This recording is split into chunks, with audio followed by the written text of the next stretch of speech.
Ici Suzy Champagne, complice de vos lectures. Bienvenue à l'émission Auteurs en quarantaine.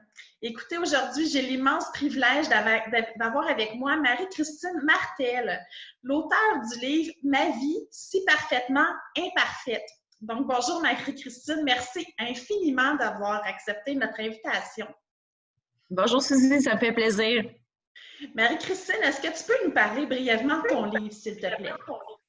Bien, avec plaisir. En fait, je suis pas une auteure de nature, je suis vraiment une entrepreneur, une aventurière à la base. Et puis, ce qui m'a inspirée d'écrire un livre, c'est quand je suis tombée enceinte de ma petite cocotte, à qui je dédie l'entièreté de ma lecture, de mon écriture.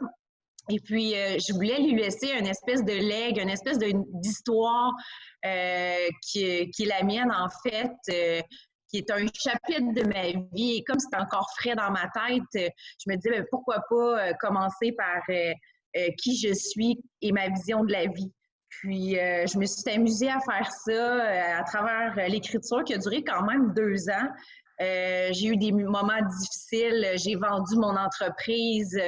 Le livre se répartit comme en 3 parties. Le qui je suis, comment je me suis rendue à bâtir mon entreprise. Et j'ai eu aussi la chance de vendre mon entreprise. Puis il y a eu l'après aussi, se reconstruire, devenir une maman. De se repositionner dans la vie quand notre rêve, ça a toujours été d'être un entrepreneur, d'être une restauratrice. Pour moi, ben, d'avoir à me dire, oh, OK, qui je suis maintenant aujourd'hui, puis à l'âge de 30 ans, ben, on a encore plein de choses à accomplir. Puis pour moi, ça a été comme quand même un creux de vague. Puis ça m'a permis de l'introduire dans mon livre. Quand je l'ai complété, j'ai essayé de trouver une espèce de sérénité à travers tout ça. Puis, je suis bien fière d'avoir pouvoir expérimenter ça là, pour elle. Puis, en fait, au départ, je voulais pas tant le publier, mais j'ai fait lire à quelques personnes qui m'ont dit « Oh my God, Marie, il faut vraiment que tu publies, il faut que tu inspires les gens, tu as tellement des beaux messages dans tes écritures. » Fait que finalement, ben, j'ai fait le saut, puis je me suis lancée, puis il y a un éditeur qui est le Dauphin Blanc qui a accepté de me publier. Wow! Écoute, Marie-Christine, on partage une passion commune, les voyages. Puis on dit souvent que l'écriture, c'est un voyage qui est libérateur. Comment est-ce que toi, tu as trouvé ton voyage d'écriture, si on peut dire? Bien, pour faire un petit peu le topo de pourquoi les voyages sont venus comme sur mon chemin. Moi, je viens d'une famille un petit peu comme standard. Mes parents ont une vie normale et puis nos voyages se limitaient à voyager à travers le Québec. Et puis, j'ai voulu expérimenter au cégep un voyage à l'extérieur, puis je me suis rendu compte que j'avais vraiment une barrière de la langue. Alors, je me suis un peu expatriée pendant 6 mois aux États-Unis pour apprendre l'anglais à la base. Et puis, j'ai eu tout de suite la piqûre. J'étais toute jeune, j'avais 16 ans, mais pour moi, là, c'était comme wow, c'était l'école de la vie. Tout était différent, tout était nouveau. Puis je me suis vraiment inspirée de ça. Puis l'écriture, c'est la même chose, en fait. C'est effectivement un voyage où je me suis lancée dans quelque chose que je connaissais absolument pas. Et puis, c'est un peu le parallèle entre les deux. Puis pour terminer avec les voyages, c'est que j'avais vraiment un rêve de devenir entrepreneur et la restauration, pour moi, était ma mission de vie.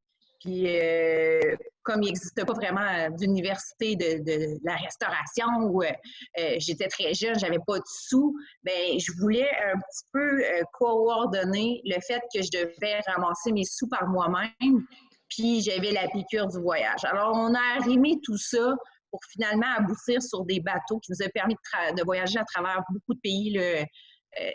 On dit 25 pays, mais je ne les compte plus maintenant. Là. Ça a été une très belle expérience. Si tu avais un conseil à donner à une personne qui voulait justement se lancer en affaires, que la fibre entrepreneuriale à l'intérieur d'elle, comme toi, ce serait lequel? C'est une très bonne question. C'est drôle parce que à travers les autres entrepreneurs que j'ai rencontrés dans ma vie, je me suis rendu compte qu'on avait tous un peu le même profil, je veux dire. C'est qu'on est un peu entêté, on veut faire les choses à notre manière. On est un peu out of the box, si je peux utiliser cette expression-là. Le cadre en tant que tel de l'école, du chemin qui nous est tracé, on se sent un petit peu mal à l'aise là-dedans. Fait que à l'époque, quand j'étais très jeune, je trouvais ça difficile parce qu'on a encore la société puis les parents qui nous disent ben non, tu peux pas sortir comme ça puis essayer de faire à ta tête, mais moi je l'ai fait. Moi j'ai fait à ma tête puis ça m'a servi. Puis il faut comme se mettre un peu des œillères puis continuer à dire non, moi je m'en vais là, puis c'est là qui est ma destination. Puis c'est sûr que le parcours n'est pas parfait là.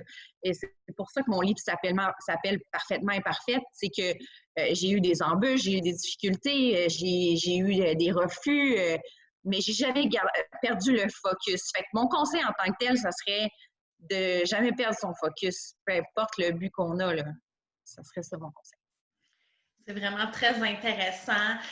Pour ceux et celles qui sont présentement confinés comme nous dans notre maison, qui se sentent en quarantaine, qui sont en train de déprimer, qui ne savent plus quoi faire de leur peau, si tu avais un conseil à leur donner, ce serait lequel? Suzy, je dois vraiment être honnête, j'ai trouvé ça extrêmement difficile. Les premières semaines, je me suis plaie un peu dans le fait que mon style de vie, qui a toujours été à 100%, était comme tout d'un coup, wow, relaxant, puis c'est plus relax. Puis ça m'a appris des choses. J'ai appris qu'on pouvait faire les choses d'une façon aussi efficace, mais en prenant plus son temps. Je suis une personne un peu intense. Je fais les choses à 100 000 à l'heure. Mais en ce moment, après, je pense, 27 jours de confinement, je commence à trouver ça difficile. C'est là que je reviens à des principes que j'écris dans mon livre. Tu sais, lire, méditer, prendre les choses simplement. On veut tellement, je parle de l'ego dans mon livre, l'ego qui est qui on est, combien d'argent on a, c'est quoi notre métier, qu'est-ce qu'on a de l'air, bien, tout ces concepts-là, en ce moment, avec le confinement, sont complètement déconstruits. On ne peut plus se faire les cheveux. L'argent qu'on a n'a plus d'importance. Où est-ce qu'on habite, ben, les gens peuvent... Ça n'a plus d'importance. Fait que de revenir à la base, c'est pour moi une très grande leçon, puis en même temps un très grand défi. Je suis habituée avec ma fille d'aller en ski, d'aller en patin, d'aller au village des sports. Là, on prend une marche dans le bois. Puis je me rends compte dans les yeux de ma petite fille de 4 ans que d'aller marcher dans le bois, c'est aussi magique, sinon plus. C'est à ces petites choses-là, je crois qu'il faut se rattacher, mais je suis comme tout le monde, là, je trouve ça difficile.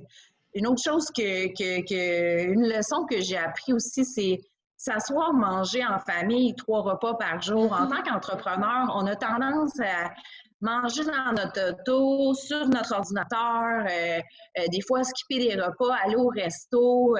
Là, de pouvoir reprendre la cuisine, s'asseoir, discuter, pour moi, c'était une nouvelle découverte, le confinement. Merci infiniment d'avoir été avec nous, Marie-Christine. Pour ceux et celles qui veulent se procurer ton livre, tu es avec les éditions Dauphin Blanc. Oui, je suis avec les éditions Dauphin Blanc. J'ai ma boutique en ligne, j'ai mon blog aussi sur Facebook. Je suis aussi sur les plateformes Archambault, Renaud-Bré en ligne. Si vous voulez avoir un livre dédicacé, ça va me faire plaisir. Je suis disponible aussi sur le web. Vous avez juste à m'envoyer un petit message, votre adresse. On vous ship ça à la maison. C'est peut-être un bon moment, justement, de se remettre dans nos livres. Chose que je fais aussi de ces temps-ci. Je ressors mes vieilles lectures, j'en laisse traîner un peu partout dans la maison, puis c'est le temps de faire les choses qu'on n'a jamais le temps de faire. Merci beaucoup. Au plaisir de te redécouvrir et de te découvrir davantage. Moi, j'ai très, très hâte de lire ton livre. Ça me fait extrêmement plaisir. Puis, comme je dis, je termine dans mon livre « Namasté tout le monde ». Prenez soin de vous, restez à la maison, puis suivez les consignes, on va s'en sortir. Ça va bien aller. Ça va bien aller. Namasté, merci beaucoup. Bye bye. Bye.